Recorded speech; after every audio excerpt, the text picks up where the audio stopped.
Hello and welcome back to Deus Machina Demonbane. Thanks to the princess, Lisa and the others were given quarters in the base after suffering Tiberius's attack on the shelter. I head to the room to see how they're doing. However... Kurou? What's up? There doesn't appear to be anything wrong, but everyone seems kind of off. A little stiff, maybe. Did something happen? Kurou? Lisa sits up from her bed. She's covered in bandages. You were hurt? Are you okay, Lisa? I'm fine. It's nothing serious. She raises her fist and strikes a brave pose. Seeing it makes my chest ache. Sorry, I couldn't help you. Hey! Now she puts her hands on her hips like she's angry. Don't try to put it all on yourself. Everyone's doing the best they can. Trying to shoulder other people's burdens is what they call being a busybody. That coming from a nun. You have something that only you can do. Be proud and do your best at that, okay? You're right. I find myself smiling and Lisa grins in response. Thanks, Lisa.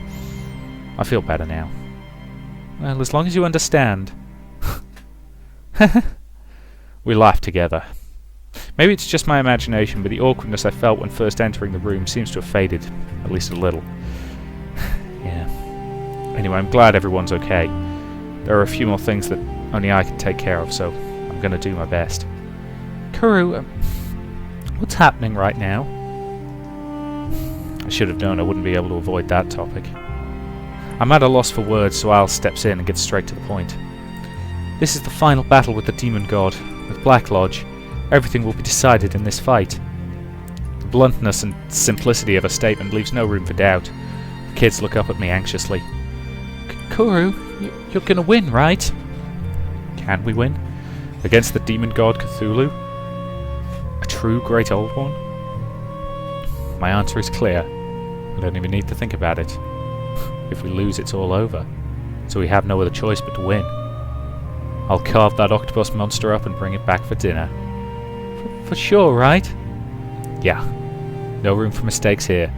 I could have picked a robot with a less troublesome name. Demonbane.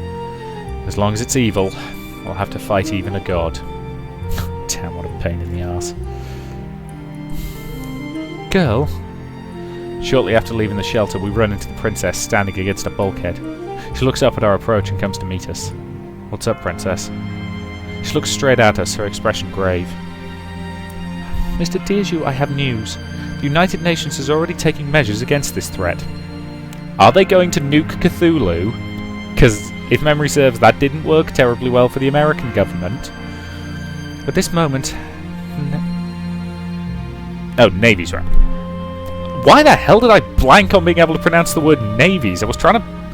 In my head, I was working it through as naives and oh god, I think I'm going insane. Well, that'll teach me to stare at Cthulhu. Anyway. At this moment, navies from all over the world are assembling at Relay. Yeah, I guess they couldn't just ignore it. However, I doubt the ability of humanity's military to stand up to a demon god. Mr. Deju, Al-Azif, you are all we have to depend on in this battle. I nod silently in response. The princess looks a little sad. I must apologize for dragging you all into this. What are you saying, princess? We're the ones who came out of nowhere and stole Demonbane. You're the victim here. I grin. Indeed. Don't get conceited, girl. I am merely fulfilling my purpose. Your circumstances mean nothing to me. Al grins too. The princess responds with a weak smile. All I can do now is entrust the future to you. Take this. The nasal code release key.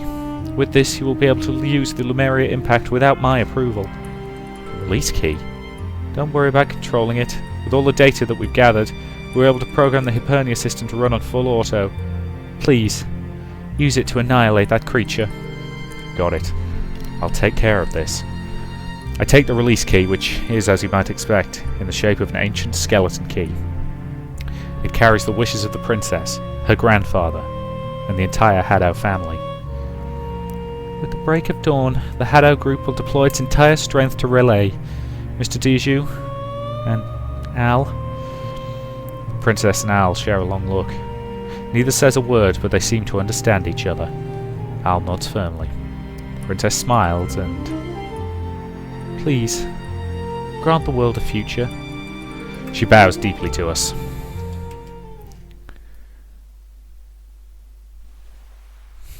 The sky is so very clear and blue, yet the ocean beneath it's dark and murky, like the waters of an underground cavern. For a terrible shape swims beneath the waves, huge beyond anything in the natural world. Propelled by its many undulating tentacles, it perhaps resembles a giant octopus or squid. But behold the light emanating from the depths of the sea, cast by the flames of the primordial universe that dwell in the monster's eyes. Is this thing really a living creature? With the full majesty of this moving mountain before you, can you really say that it exists by any earthly law or concept? It is the demon god Cthulhu. The great old one is going home, for a ruler belongs on its throne. Its destination is clear. Relay. All the oceans of Earth are being polluted by its ultimate insanity. After leaving the continent behind, Augustus had Cthulhu dive into the Pacific Ocean and set course for Relay. This is the Chamber of the Heart, at the centre of the illusory Heart Mother. And standing atop their Deus Machina, the two Anticross go over the incoming reports. The Allied navies are gathering above Relay. Many American ships are present as well. I see. Oh, this must be Hadow's doing. They're desperate. Even if they gathered all the military power in the world, it would be useless before Cthulhu. Very well then. Shall we destroy them here, once and for all? No. That attack causes fluctuations in the spell. It mustn't be overused. And there's something else bothering me. That sudden warp. Yes.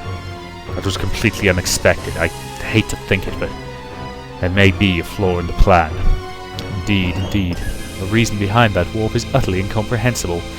However, I have since been unable to find any anomalies in the spell data. It was almost like... No, it's my imagination. It must be my imagination. Never mind. I see. Well, so be it.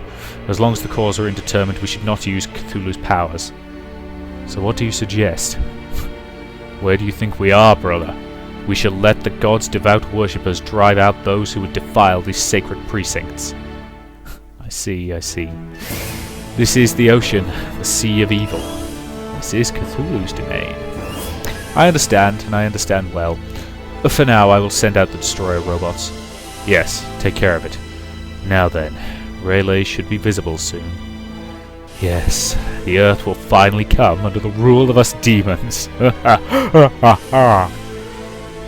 Vespasius nods his agreement to the cackling Augustus, but Augustus cannot see the contempt in his eyes.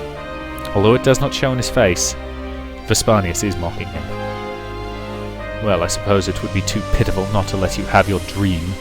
However, brother, we, indeed the world itself, are trying to reach a level far, far beyond anything you can imagine. We seek to bring beauty to the world. Yes, the power of this god is not for your vulgar dreams of world conquest. I desire greater beauty, ultimate beauty, and you will lead me to it, my sea priestess. Cthulhu. Priestess.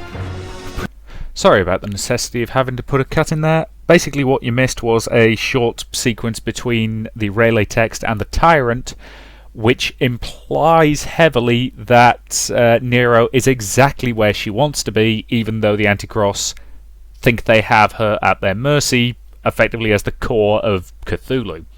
So we'll see where that goes, and sorry about the interruption once again. Sorry about that cut, but, you know, I have to do this. It's annoying, I wish I didn't, but particularly as apparently YouTube have been really weird recently. You know, there's been people getting complete monetization of their accounts shut down for one copyright strike and things like that, and yeah, it doesn't help that YouTube's process is basically entirely automated these days. So I'm having to be doubly careful, and it's annoying, but what can you do? Well, you could post somewhere else, but then you'd never get the views and you wouldn't get the money. Though, admittedly, apparently, according to a friend of mine, somebody has re-uploaded one of my videos to some Russian porn site or other. What I want to know is how the hell did he find that? Anywho, the ocean is covered with steel. Warships of all shapes and sizes float silently on the ominously calm sea. 31 aircraft carriers, 54 cruisers, over 190 assorted destroyers and escort vessels. Altogether, the mighty fleet includes more than 1,000 ships. Understanding that Rayleigh's surfacing will mean the destruction of humanity, every country in the world has sent its navy to assemble in the South Pacific. They sail under different flags, they speak different languages and have incompatible command structures. But even so, the fleet now floats orderly in formation, arrayed like a Buddhist mandala.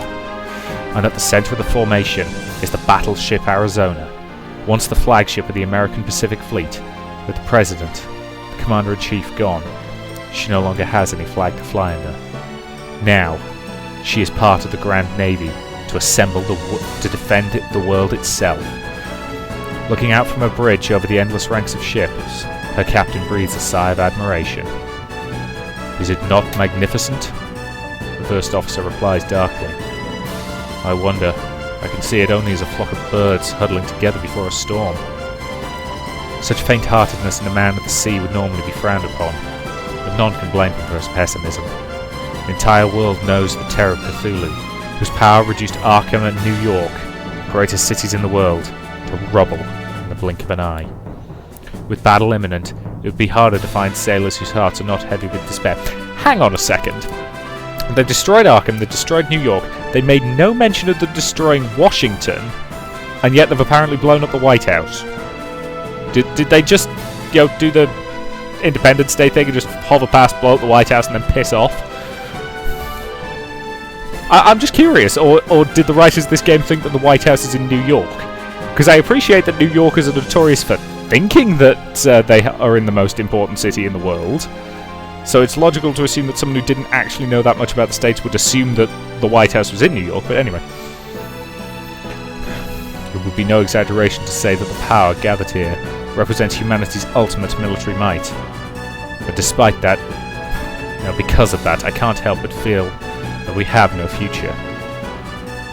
That monster, can we truly stop it? The first officer presses his silent captain for an answer. Have we all gathered here only so that we might learn despair? I don't think so. At the very least, not all of these ships have come for that purpose. As he gazes at the distant horizon, the captain's voice does not waver at all. The Haddow Group's private fleet will arrive soon. They are warriors from Arkham City who have done battle with Black Lodge since its founding, and who have survived the resurrection of Cthulhu itself. They've experienced firsthand the terror that eats at you now, and they have never surrendered. The Haddow Group. We will fight side by side with them as we make our last stand. What more could a military man ask for? Just as the first officer is about to speak again, the sonar operator cuts in, his face pale. "Captain, sonar has detected an extremely large object." "So it's here." "Range closing, it's too huge. Too huge. No mistake, it's Cthulhu." The sea stops glittering. Darkness spreads beneath its surface and the water soon bulges with an enormous mass. The loathsome mountain rises from the waves, emanating divine, sinister majesty beyond the power of mere humans to comprehend, and the air fills with a thunderous roar as the ringing of its countless tentacles churns the sea, tossing the fleet like a mighty storm. "Here it comes!" The tidal wave caused by the mere movement of its hair-like tentacles is enough to capsize several ships. They sink or are dragged into the black depths. "Hurry with the fighter launches!" From the decks of the carriers that have survived the god's greeting, constant streams of fighter planes scream into the sky. Hundreds of fighters, all of different types and from different countries. Some are even new models and prototypes, top secret until now. They soar through the air like a great flock of steel birds, and every one of them bears its fangs at Cthulhu. The flames of hundreds of missiles burn the sky. The several thousand tons of ordnance slam into Cthulhu like vultures drawn to a fresh kill, and the air is filled with thunder and flame. Yet the explosions are nothing against the enormity of the god. Shit! Ah! Above the illusory Heartmother, which is buried in Cthulhu's head, destroyer robots emerge from rifts in space. With their demonic wings spread, they blot out the sun like a vast cloud. The fighters engage the destroyer robots. Right, that seems like a reasonable point to end this part, so thank you very much for watching, and I will see you in the next.